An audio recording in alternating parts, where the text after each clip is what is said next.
இந்நிலையில் சிறையிலிருந்து வெளியே வந்த ரவுடியை அரிவாளால் வெட்டி சென்ற சம்பவம் அதிர்ச்சியை ஏற்படுத்தியுள்ளது. பெரம்பலூர் துறைமங்கலம் கேகே நகர் பகுதியைச் சேர்ந்தவர் வினோத். பிரபல ரவுடியான இவர் கடந்த 6 நாட்களுக்கு முன்பு பெரம்பலூர் கிளை சிறையில் வெளியே வந்துள்ளார்.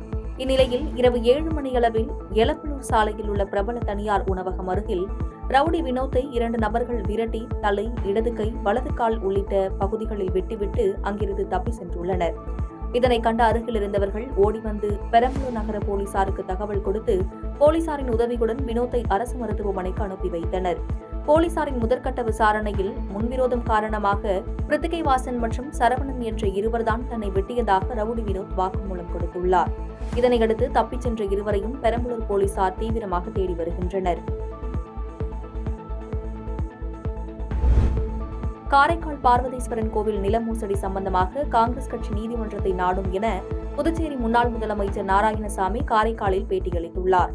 புதுச்சேரி முன்னாள் முதலமைச்சர் நாராயணசாமி காரைக்கால் வந்தபோது செய்தியாளர்களை சந்தித்து பேசினார். அப்போது பேசிய அவர், காரைக்கால் பார்வதீஸ்வரன் கோவில் நிலங்களை முறைகேடாக விற்கப்பட்டுள்ளது சம்பந்தமாக ஆதாரங்களுடன் நீதிமன்றத்தை காங்கிரஸ் கட்சி நாடும் என கூறினார். அதுபோல நீதிமன்றம் கோவில் சொத்துக்களை அபகரித்தாலோ அல்லது பொது சொத்துக்களை அபகரித்தாலோ வன்மையாக கண்டிப்பதாகவும் கடுமையான நடவடிக்கை எடுப்பதாகவும் அவர் தெரிவித்துள்ளார். மேலும் ரங்கசாமி அரசு அறிவிப்பு அரசுதான் என்று கூறிய அவர், முதலமைச்சர் மாநில அந்தஸ்து பெறுவதாக சொன்னார். இதுவரை நடந்துள்ளதா எனவும், நிதியமைச்சர் நிர்மலா சீதாராமன் நாங்கள் மீண்டும் ஆட்சிக்கு வந்தால் சிறப்பு மாநில அந்தஸ்து கொடுப்பதாக தெரிவித்தார், கொடுத்தார்களா எனவும், புதுச்சேரி கடனை தள்ளுபடி செய்வதாக சொன்னார்களே, செய்தார்களா எனவும் கேள்வி எழுப்பினார். இந்த செய்தியாளர் சந்திப்பின் போது காங்கிரஸ் கட்சியின் முன்னாள் மாநில தலைவர் சுப்பிரமணியன், மாநில துணைத் தலைவர் தேவதாஸ், மாவட்ட தலைவர் சந்திரமோகன் உள்ளிட்ட காங்கிரஸ் கட்சி நிர்வாகிகள் உடன் இருந்தனர். என்ன செஞ்சாங்க அவங்க இது வரைக்கும்? முதலமைச்சர் என்ன சொன்னாரு? மாநில அந்தஸ்து வாங்கணும்னு சொன்னாரு. வாங்கினாரா? நிர்மலா சீதாராமன் அம்மா வந்து என்ன சொன்னாங்க? நாங்க கூட்டணியில ரெட்டை இன்ஜின் ஆட்சி இருந்திருக்கு, நாங்க வந்தா புதுச்சேரிக்கு வந்து சிறப்பு மாநில அந்தஸ்து கொடுப்போம்னு சொன்னாங்க. கிடைச்சதா? கடனை தள்ளுபடி பண்ணுவோம்னு சொன்னாங்க. செஞ்சாங்களா? அது மட்டும் இல்லாம 2000 கோடி அதிகமா நிதி வாங்குவோம்னு சொன்னாங்க. வாங்கினாங்களா? மத்திய நிதி கமிஷன்ல சேர்ப்பேன்னு சொன்னாங்க. சேர்ந்தாங்களா? ரேஷன் கடையை திறந்தாங்களா? அது மட்டும் இல்லாம புதுச்சேரி மாநிலத்துல முதலமைச்சர் என்ன சொன்ன? இலவச பஸ் சொன்னாரு மகளிருக்கு. செஞ்சாரா? குடும்ப தலைவருக்கு 1000 ரூபாய் சொன்னாரு. செஞ்சாரா? முதலமைச்சர் ரங்கசாமி கொடுக்கிற வாக்குறுதி எதுவுமே நிறைவேற்றது கிடையாது. வாக்குறுதியா தான் இருக்கும். 5 வருஷம் முடிச்சு வீட்டுக்கு போயிடுவாரு. அதோட சரியாயிருவாரு.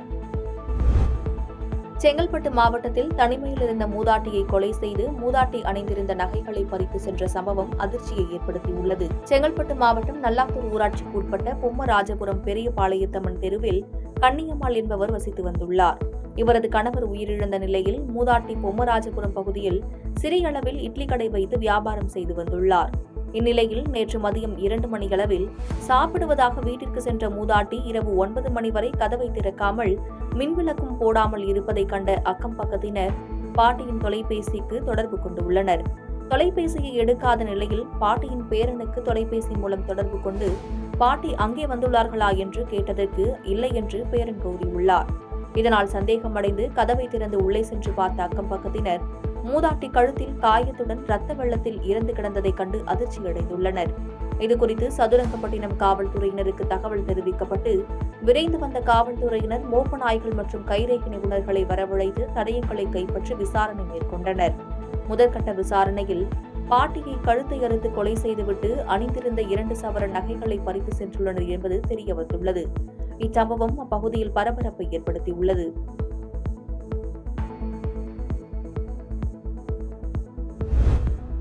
விநாயகர் சதுர்த்திக்கு வாழ்த்து சொல்லாத தமிழக வெற்றிக் கழகத்தின் தலைவர் விஜய் ஓணம் பண்டிகைக்கு வாழ்த்து தெரிவித்திருப்பது முதல் கோணல் முற்றிலும் கோணல் என்பதையே காட்டுகிறது என மத்திய இணையமைச்சர் எல் முருகன் பேட்டியளித்துள்ளார்.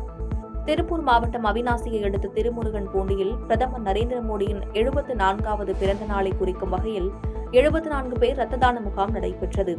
இம்முகாமினை மத்திய இணையமைச்சர் எல் முருகன் ரத்த தானம் செய்து துவக்கி வைத்தார்.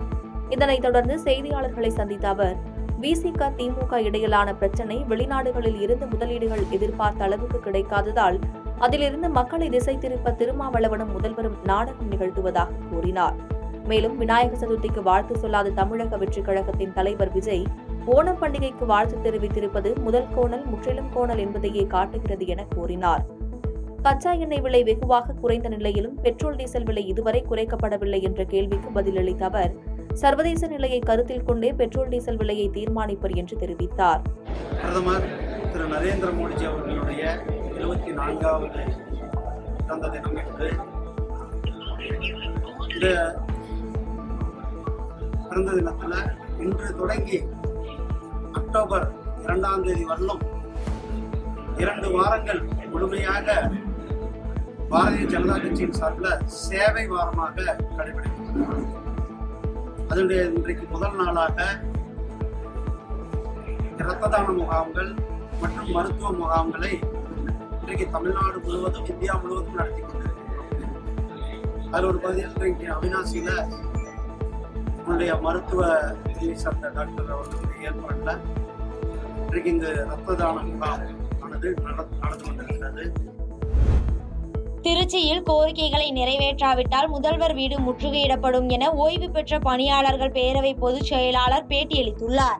திருச்சியில் அரசு போக்குவரத்து கழக ஓய்வு பெற்ற பணியாளர்கள் மற்றும் பென்ஷன் நலச்சங்கம் பேரவையின் சார்பில் பேரவை பொதுச் செயலாளர் மருதமுத்து தலைமையில் பல்வேறு கோரிக்கைகளை வலியுறுத்தி திருச்சி மத்திய பேருந்து நிலையம் அருகில் பஸ் மறியல் போராட்டத்தில் ஈடுபட்டனர். இதில் பென்ஷன் உயர்வை உடனடியாக வழங்க வேண்டும், 20 மாத காலம் வழங்காமல் உள்ள ஓய்வூதிய பண பலன்கள் வழங்க மற்றும் மருத்துவ வசதி உள்ளிட்ட கோரிக்கைகளை நிறைவேற்றி தர வேண்டும் என வலியுறுத்தி கோஷமிட்டனர். மேலும் செய்தியாளர்களுக்கு பேட்டியளித்த பேரவை பொதுச் செயலாளர் ஜெயச்சந்திரன், தங்களது கோரிக்கைகளை நிறைவேற்றாவிட்டால் விரைவில் சட்டமன்ற முற்றுகை போராட்டத்தில் ஈடுபடுவோம் என்றும், அப்படி அரசு நிறைவேற்ற முன்வராவிட்டால் முதல்வர் வீடு முற்றுகை விடுவோம் என தெரிவித்துள்ளார். எங்களுடைய கோரிக்கைகள் 10 ஆண்டு காலமாக அகவிலைப்படி வழங்கப்படவில்லை. ஓய்வு பெற்ற பிறகும் 20 மாதமாக அவர்களுக்கு பண பலன்கள் வழங்கவில்லை. மருத்துவ திட்டம் என்பது இல்லாமல் இருக்கிறது. 25 வருடமாக பென்ஷன் உயர்வு என்பது ஒன்று இல்லாமல் இருக்கிறது. இவைகளை எல்லாம் பல முறை நாங்கள் கோரிக்கை வைத்திருந்தோம். நீதிமன்றத்தில் வழக்கு தொடுத்திருந்தோம், போராட்டங்கள் நடத்தினோம், உண்ணாவிரதம் இருந்தோம், காத்திருப்பு போராட்டங்கள் நடத்தினோம். இது அத்தனையும் இந்த அரசு மதிக்கவில்லை, எங்களுடைய கோரிக்கைக்கு செவிமடுக்கவில்லை. எனவே நாங்கள் போராட்டத்தை அறிவித்தோம். ஜனவரி மாதம் பொங்கல் என்பதால் எங்கள் போராட்டம் தடை செய்யப்பட்டது. 6 மாத காலத்திற்கு பிறகு நாங்கள் இந்த போராட்டத்திற்கு, மறியல் போராட்டத்திற்கு எல்லா தமிழகத்தில் உள்ள அனைத்து 95,000 ஓய்வு பெற்றவர்களுக்கும் அறைகூவல் விடுத்து அழைத்திருக்கிறோம். 45 நாட்களுக்கு முன்னாக அரசு துறையில் உள்ள அத்துணை அதிகாரிகளுக்கும் இந்த தகவல்களை நாங்கள் வெளிப்படுத்தி இருக்கிறோம். இப்பொழுதும் இந்த அரசு, இந்த ஸ்டாலின் அரசு எங்களுக்கு கொடுத்த வாக்குறுதியை நிறைவேற்ற வேண்டும். காங்கிரசார் பாஜக மூத்த தலைவர் எச் ராஜா உருவப்படத்தை முகமூடியாக அணிந்து அந்த நபரை துடப்பத்தால் அடித்து விரட்டி நூதன முறையில் ஆர்ப்பாட்டத்தில் ஈடுபட்ட சம்பவம் பரபரப்பை ஏற்படுத்தியுள்ளது. பெரம்பலூரில் பாஜக மூத்த தலைவர் எச் ராஜாவின் திருவுருவப்படத்தை முகமூடியாக அணிந்த நபரை துடப்பத்தால் அடித்து விரட்டும் நூதன முறையில் ஆர்ப்பாட்டம் செய்த காங்கிரசார் பாஜக மூத்த தலைவர் எச் ராஜா ராகுல் காந்தியை தேச துரோகி என பேசியதற்கு காங்கிரஸ் கட்சி சார்பில் ஏற்கனவே கண்டனம் தெரிவிக்கப்பட்டது.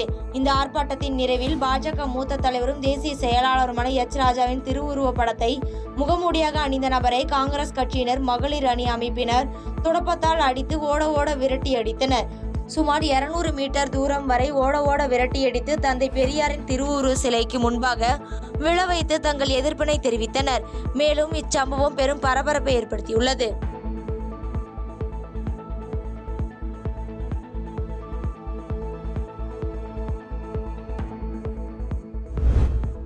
பண்ருட்டி அருகே இருசக்கர வாகனத்தின் மீது வேன் மோதியதில் மின் ஊழியர் காயத்துடன் மருத்துவமனையில் அனுமதிக்கப்பட்டுள்ளார். கடலூர் மாவட்டம் பண்ருட்டி அடுத்த சிறுகிராமம் பகுதியைச் சேர்ந்தவர் பெருமாள். இவர் திருவாமூர் மின்வாரி அலுவலகத்தில் போர்மேன் பணி செய்து வந்துள்ளார். இந்த நிலையில் அலுவலக வேலைக்காக விருதாச்சலத்தில் இருந்து லாரியின் மூலம் பொதுமக்கள் பயன்பாட்டிற்கு மின் கம்பங்களை ஏற்றிக்கொண்டு பண்ருட்டி அருகே உள்ள திருவாமூர் பகுதிக்கு வந்தபோது மின் ஊழியரான பெருமாள் லாரியை பின்தொடர்ந்து வந்து கொண்டிருந்த போது பின்னால் வந்த சுற்றுலா வேன் இருசக்கர வாகனம் மீது மோதியதில் பெருமாள் பலத்த காயமடைந்துள்ளார். அவரை உடன் இருந்த ஊழியர்கள் உடனடியாக மீட்டு பண்ருட்டி அரசு மருத்துவமனையில் அனுமதித்தனர். இச்சம்பவம் குறித்து புதுப்பேட்டை போலீசார் வழக்கு பதிவு செய்து விசாரணை மேற்கொண்டு வருகின்றனர். தேவக்கோட்டை அருகே இடப்பிரச்சனை காரணமாக முதியவரை அரிவாளால் வெட்டிய சம்பவம் அதிர்ச்சியை ஏற்படுத்தியுள்ளது.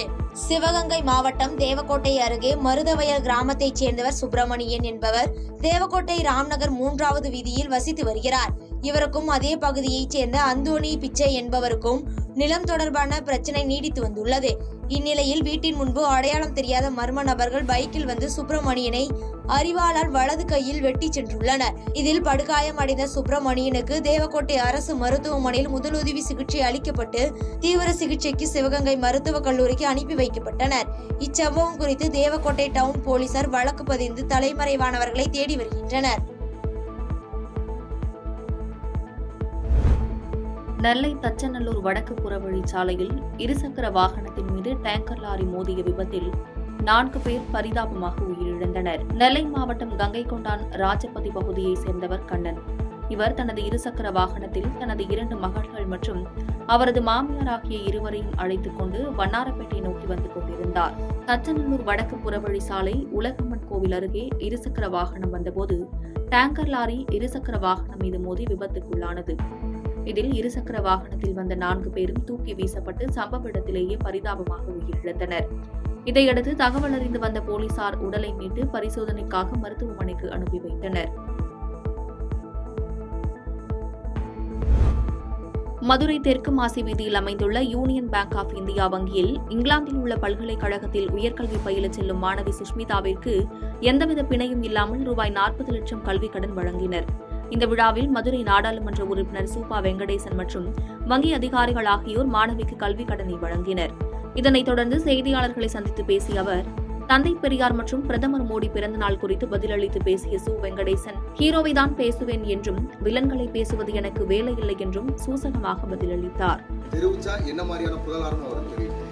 இன்னைக்கு இந்தியாவே கொண்டாட வேண்டிய ஒரு பிறந்த நாள் என்பது தந்தை பெரியாரின் பிறந்த நாள். நான் என்னுடைய ஹீரோவை தான் பேசுவேன், வில்லன்களை பேசுவது எனக்கு வேலை இல்லை. நான் என்னுடைய கதாநாயகனை கொண்டாடுவேன். தந்தை பெரியார் இந்தியா முழுவதும் எதிரொலிக்க வேண்டிய ஒரு தினம் இது, ஒரு நாள் இது. அனைவருக்கும் தந்தை பெரியார் பிறந்தநாள் வாழ்த்துக்கள். 2026ஆம் ஆண்டு தேர்தலில் தேமுதிக அதிமுக கூட்டணி தொடரும் என விஜயபிரபாகரன் பேட்டியளித்துள்ளார். தந்தை பெரியாரின் பிறந்த நாளை முன்னிட்டு திருச்சி மத்திய பேருந்து நிலையம் அருகே உள்ள பெரியார் சிலைக்கு தேமுதிக சார்பாக விஜயபிரபாகரன் தலைமையில் மாலை அணிவித்து மரியாதை செலுத்தப்பட்டது. இதனைத் தொடர்ந்து செய்தியாளர்களுக்கு பேட்டியளித்த விஜயபிரபாகரன் 2026ஆம் ஆண்டு தேர்தலில் தேமுதிக அதிமுக கூட்டணி தொடரும் என்று தெரிவித்தார். மேலும் தமிழக வெற்றிக் கழகத்துடன் கூட்டணியா என்ற கேள்விக்கு பதிலளித்த அவர், கூட்டணி குறித்து எதிர்காலத்தில் தெரிய வரும் என்றார். நாங்கள் சொல்லிட்டோம். அண்ணன் விஜய் அண்ணனை பற்றி நான் நிறைய இடத்துலையும் பேசிட்டேன். அவருக்கு கட்சி ஆரம்பிச்சிருக்காரு. அதனால் அவருக்கு அந்த நேரத்தில் வாழ்த்துக்களை தெரிவித்துக் கொள்கிறேன். கூட்டணி குறித்து எல்லாமே வருங்காலங்கள் தான் தெரியும். ஏன்னா தேசிய முற்போக்கு திராவிட கழகம் 20 வருஷம் பழமையான கட்சி, எதிர்கட்சியை நம்ம உட்காந்துருக்கோம். இன்னைக்கு விஜயானை இன்னைக்கு ஆரம்பிக்கும் போது இன்னைக்கு அவரோட நிலைப்பாடு, அவர் எதுக்காக கட்சி ஆரம்பிக்கிறார், அவர் சொன்னதுக்கு பிறகுதான் நம்ம அதை பற்றி பேசணும். டாஸ்மாக் விற்பனை ஊக்குவிக்கும் இயக்கமாக செயல்படுத்தி வரும் திமுகவில் போதை எண்ணெய் உருவாகலாம் என தமிழக பாஜக ஒருங்கிணைப்பாளர் எச் ராஜா விமர்சித்துள்ளார். கோவை காந்திபுரம் பகுதியில் உள்ள பாஜக அலுவலகத்தில் தமிழக பாஜக ஒருங்கிணைப்பு குழு அமைப்பாளர் எச் ராஜா செய்தியாளர்களை சந்தித்தார். அப்போது பேசிய அவர், தமிழகத்தில் பாஜகவின் உறுப்பினர்களாக இதுவரை 31 லட்சம் பேர் சேர்க்கப்பட்டுள்ளதாகவும் இன்னும் 1 கோடி வரை உறுப்பினர்களை சேர்க்க குறிக்கோள் வைத்துள்ளதாகவும் தெரிவித்தார். மேலும் தொடர்ந்து பேசிய அவர், டாஸ்மாக் விற்பனை ஊக்குவிக்கும் இயக்கமாக திமுக செயல்படுத்தி வருவதாகவும் திமுகவில் போதையணை உருவாகலாம் என்றும் விமர்சித்து பேசினார்.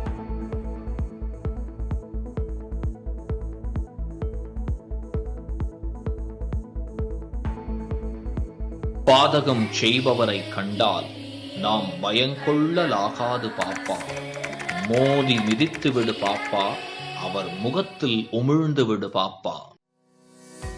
அண்மை செய்திகளை உடனுக்குடன் தெரிந்து கொள்ள இணைந்திருங்கள் இயம்நாடு தொலைக்காட்சியுடன்.